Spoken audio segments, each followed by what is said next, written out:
पानी माहिरनि मौसमियाती तब्दीलियुनि खे रोकण लाइ मुस्तक़िल बुनियादनि ते रिथाबंदी करण ते ज़ोर भरींदे डेल्टा ताईं पाणी जी रसाई खे अणटर करार ॾेई छॾियो आहे।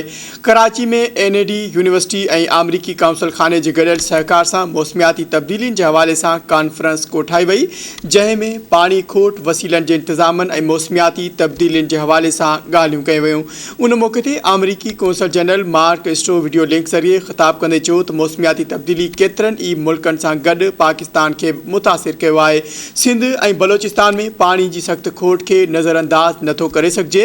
हुन जो त तालीम ज़रिए मौसमियाती तब्दीलियुनि के मुंहुं ॾेई सघिजे थो, पर उन हवाले सां जागीरता पैदा करण की ज़रूरत है।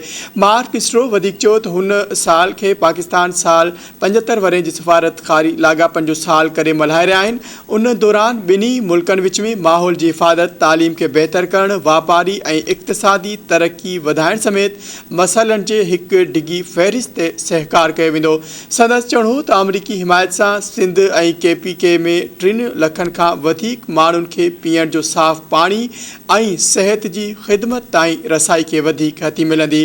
कॉन्फ्रेंस के वीडियो लिंक ज़रिए अमरीकी पाणी माहिर फेलिसिया मास्क पिणु ख़िताब कयो ऐं चयो त मौसमियाती तब्दीलियुनि जे हवाले सां अमरीकी रियासत कैलिफोर्निया बि उन्हनि मसइलनि जो शिकार आहे जिन मसइलनि खे पाकिस्तान या सिंध मुंहुं ॾेई रही आहे।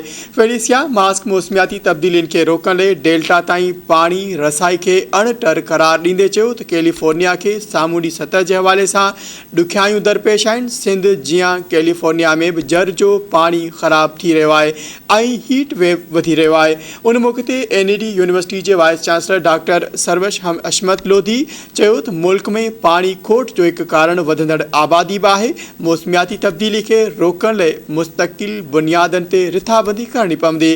कॉन्फ्रेंस में NAD यूनिवर्सिटी के शागिर्दनि, पाणी माहिरनि, तोड़े सिविल सोसाइटी के नुमाइंदनि पिणु वॾे अंग में शिरकत कई।